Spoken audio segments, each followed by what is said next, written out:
Assalamualaikum. Ayo masuk, duduk dulu. Assalamualaikum. Halo, adik-adik.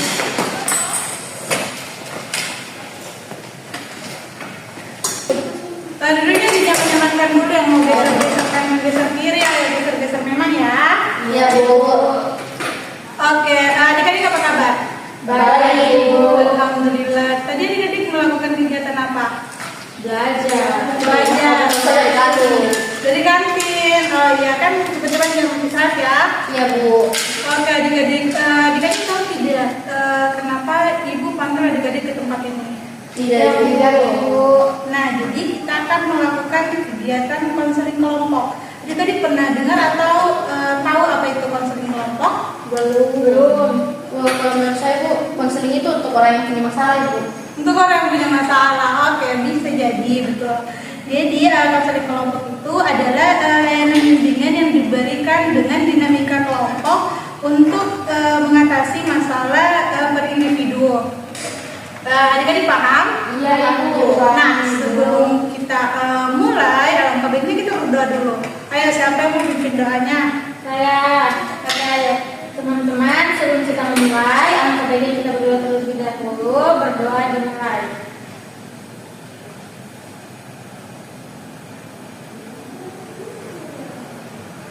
Berdoa selesai. Oke, alhamdulillah. Nah, kita kan belum kenal satu sama lain. Alangkah baiknya kita perkenalkan dulu. Tapi dimulai dari ibu ya. Jadi perkenalkan, Ibu Julianti, salah satu guru BK di sekolah SMA ini. Boleh mungkin dari sebelah kanan saya? Perkenalkan, Beserta kelasnya ya. Perkenalkan, nama saya Rizka, saya kelas 11B. Perkenalkan, nama saya Sucindriani, saya dari kelas 12A. Perkenalkan, nama saya Sheila, saya dari kelas 12B. Baik, terakhir. Perkenalkan, nama saya Dila, saya dari kelas 12C. Baik, jadi sudah tahu kan nama-nama atau mungkin teman-teman adik-adik sekalian pernah ketemu atau memang sudah saling kenalan atau cuma tahu muka saja? Jarang ketemu. Tahu muka saja ya.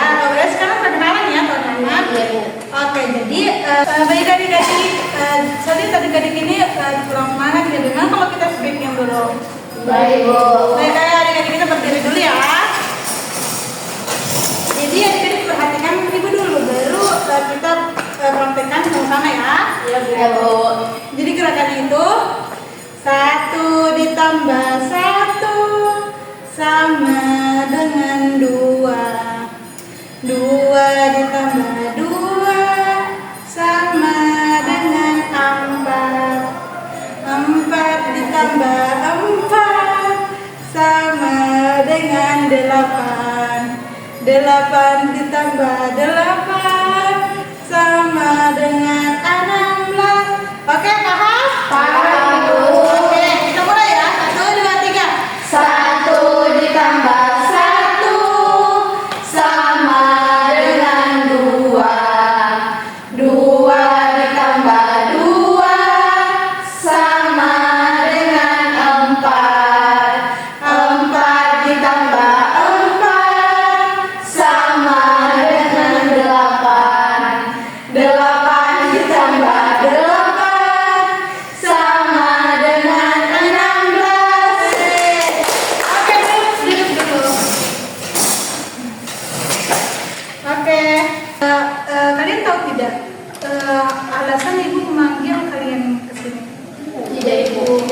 Nah, jadi alasan ibu memanggil kalian ke sini karena wali-wali kelas kalian menyetorkan nama-nama kalian karena kalian itu prestasinya menurun karena kalian rendah dalam pembelajaran. Minat kalian itu rendah. Jadi nama-nama kalian lah yang dikasih ke ibu. Jadi maka dari itu ibu melangsungkan kegiatan konseling kelompok pada hari ini. Oke, paham? Paham, Bu. Nah, jadi ibu mau tanya dulu ya dari sisi kanan ibu, apa alasan adik Krista merasakan rendahnya minat belajar? Jadi saya tidak suka belajar bahasa Jerman karena saya tidak bagus suka sama gurunya, Ibu. Oh, udah suka sama gurunya. Persis kayak? Iya. Iya, oke. Baik, kalau dari adik Siti gimana? Sama ibu, sama kayak Rizka. Saya tidak suka pelajaran BTK karena gurunya itu apa ya, membosankan, tidak jelas. Gurunya membosankan atau pembelajaran yang disajikannya membosankan? Mungkin metode pembelajarannya.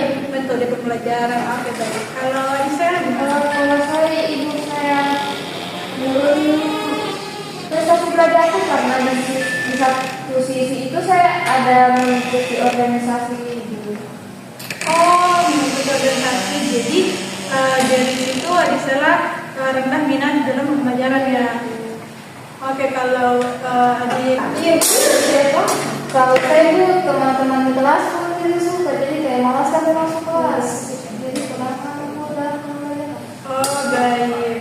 Jadi kurang dalam pembelajaran karena tidak suka sama suasana kelas ya. Mungkin teman-teman satu sama lain mungkin saling menanggapi cerita teman-teman lain atau mungkin saling menguatkan gitu. Kalau saya, Oh iya, silakan. kalau saya dengar dari Lila ini dia tidak suka sama teman-temannya. Apa tidak sebaiknya itu cari teman yang bisa dengan kayak bisa mengerti dia, kayak bisa buat kasih support untuk Dila supaya Dila ini walaupun ada temannya tidak ada suka, tapi dia bisa paksa untuk masuk di kelas gitu ya, supaya pembelajaran itu tidak terganggu. Iya, mungkin Dila bisa bakti teman sama orang-orang yang Dila suka saja, kayak sekitarnya Dila itu orang-orang yang Dila suka saja, jauhi orang yang Dila tidak suka itu. Sebelum saya mau tanya, Dila, apa yang bikin kau tidak suka sama teman itu? Dia punya kelakuan, kenapa? Kayak biasa, kayak kita tuh masuk dalam kelas, teman yang satu tuh kayak gak ada sekali kita, kayak baju-baju kita apa yang diganggu, Sabar ya. ya.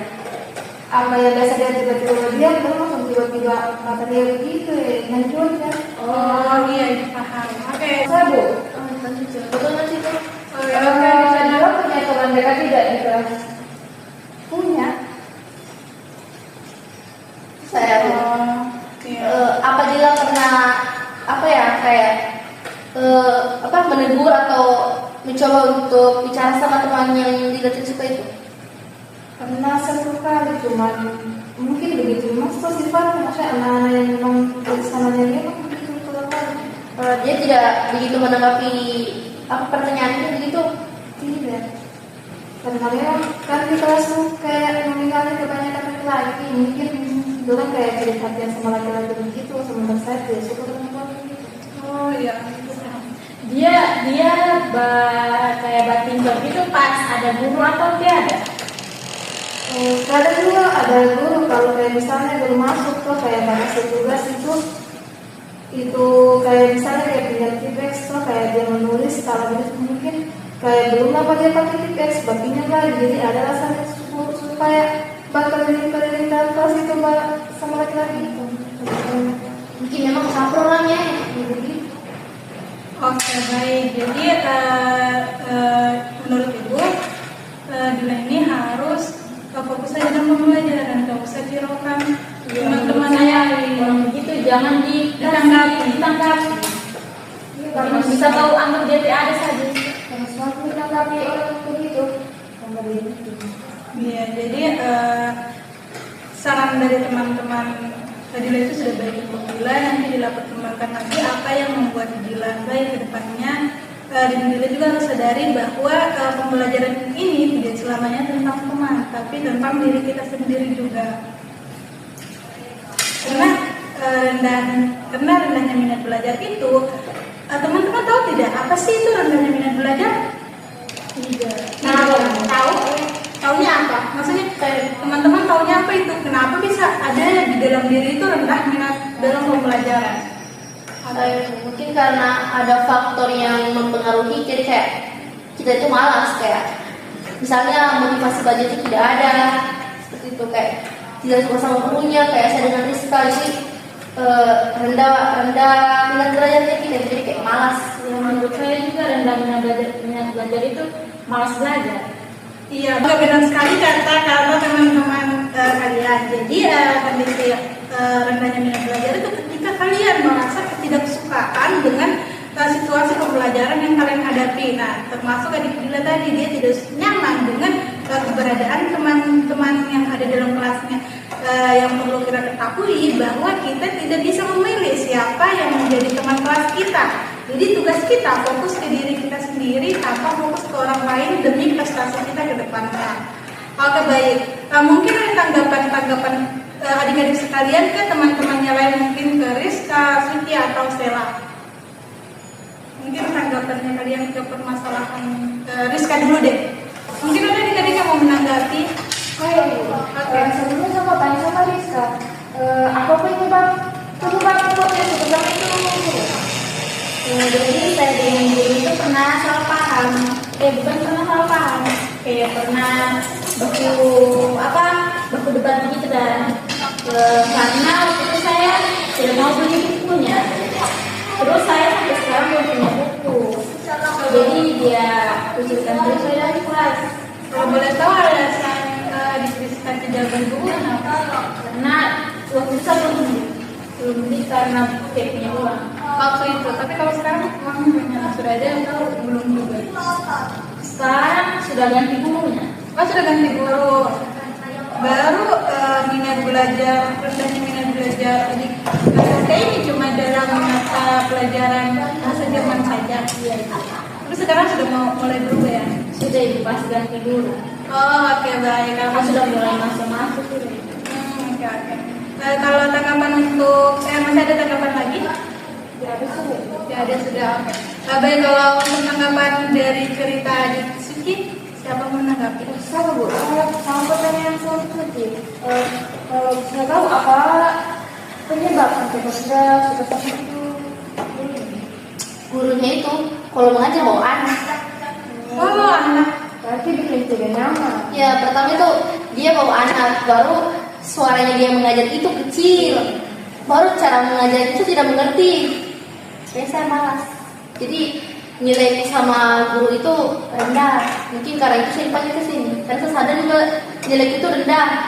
Oh, oke, baik. Saya sedikit Bu. Kan saya komentar itu dia bawa anak. Memang anaknya itu ganggu, gimana?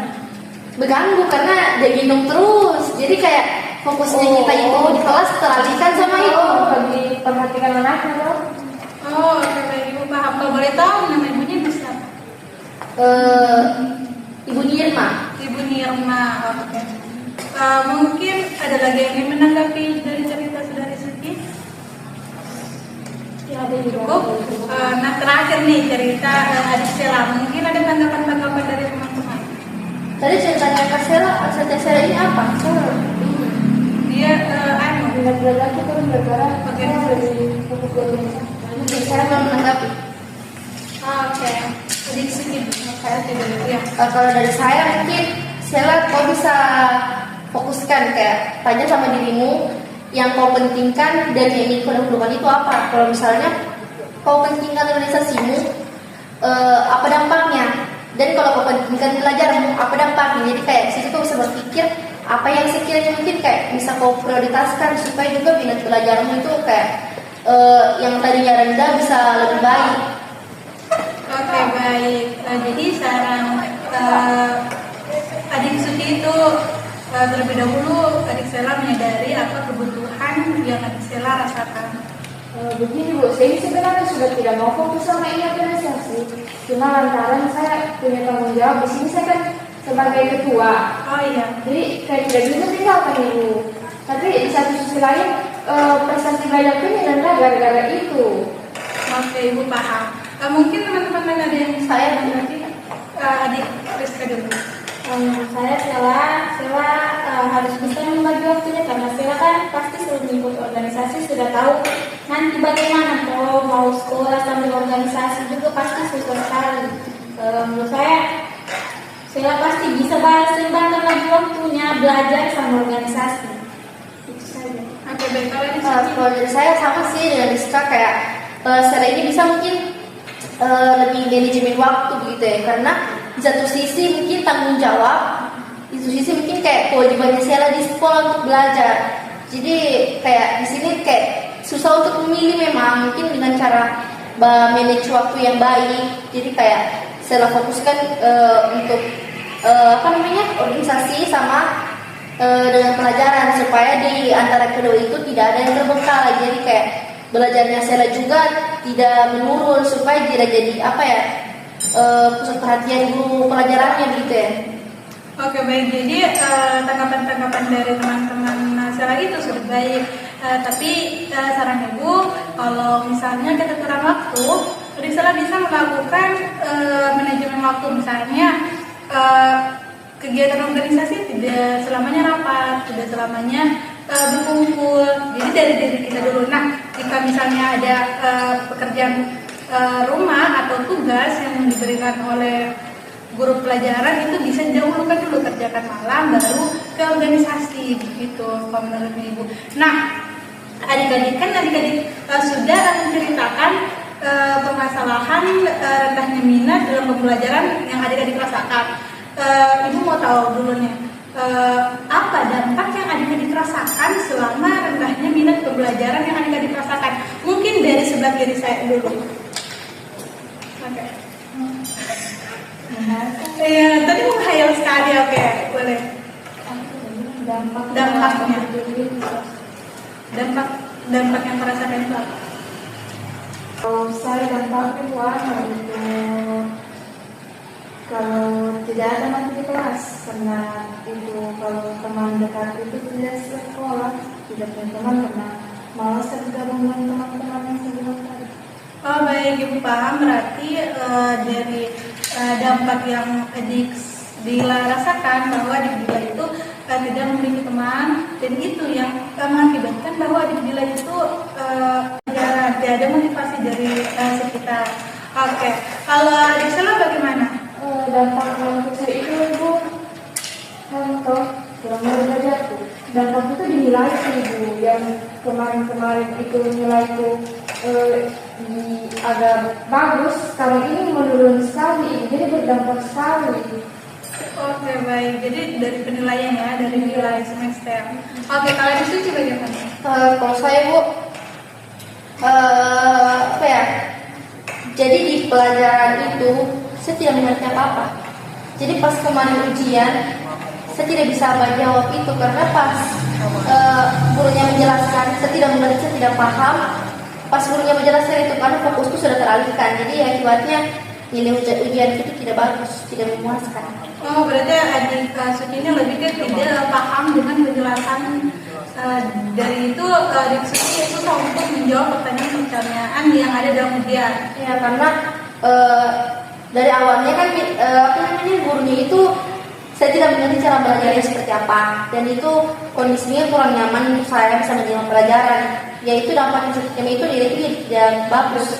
Padahal saya pikir pelajaran ini mungkin saya mengerti jika dijelaskan sama guru yang berbeda. Oke baik, Ibu memahami. Oke, kalau di Rizka bagaimana? Kalau saya dampak yang saya rasakan, saya ketinggalan mata pelajaran.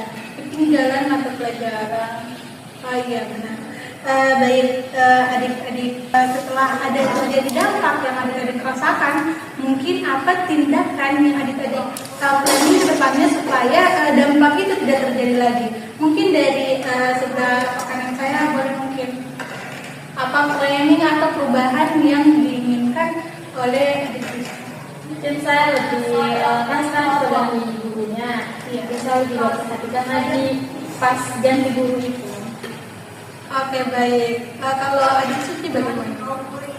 Kalau dari saya, mungkin saya bisa bertanya sama temanku terkait bagaimana apa yang mereka tangkap dari pelajaran itu, supaya tadi kayak pas saya ujian saya tidak bingung mau jawab apa, karena mungkin kalau saya belajar sama temanku saya ada yang saya paham sedikit ya.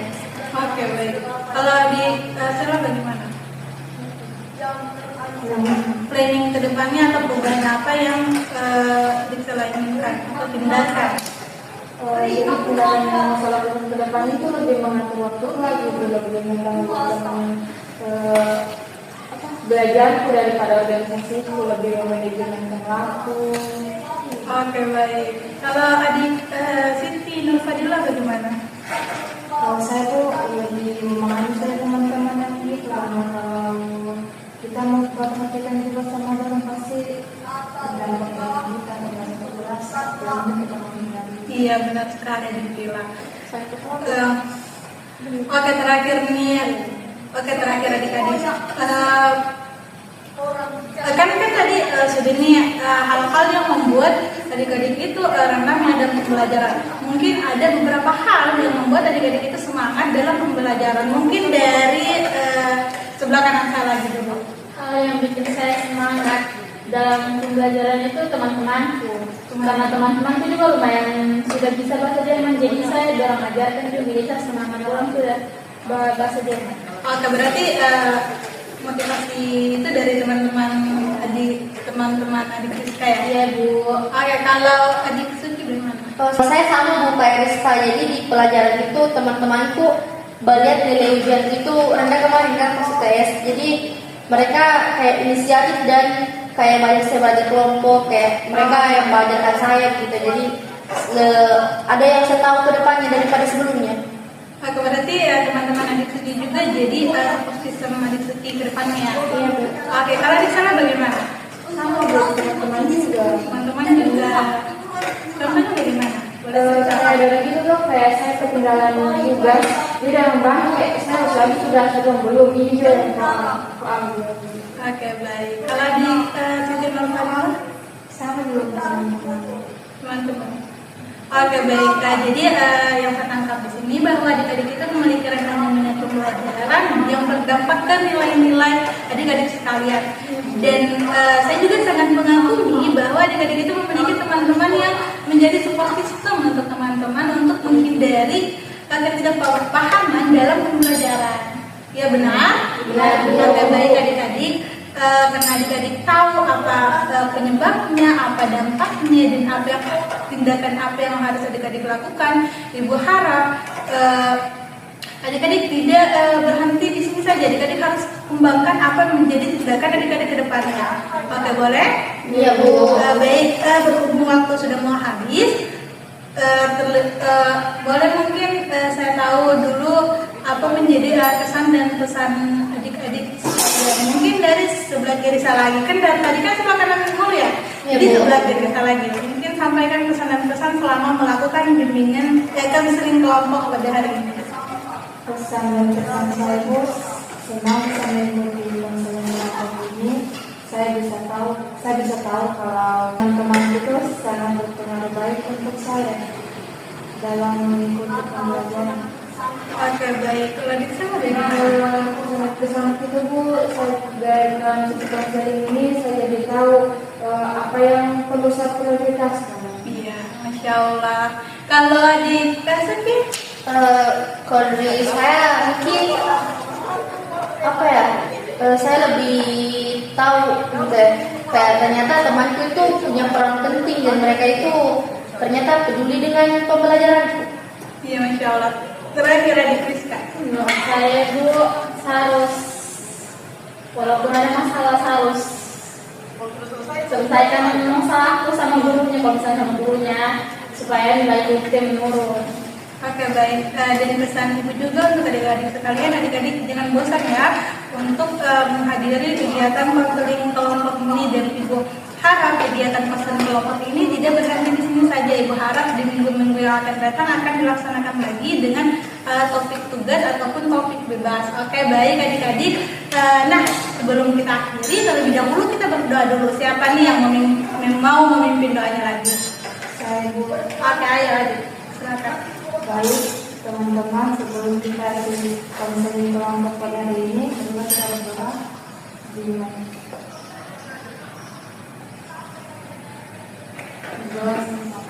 Baik, alhamdulillah kegiatan konseling kelompok pada hari ini berjalan dengan lancar, dan ibu juga sangat-sangat berterima kasih karena adik-adik sekalian sudah meluangkan waktunya untuk menghadiri kegiatan konseling kelompok pada hari ini. Baik adik-adik, ibu ucapkan terima kasih banyak dan ibu tutup. Assalamualaikum warahmatullahi wabarakatuh. Waalaikumsalam warahmatullahi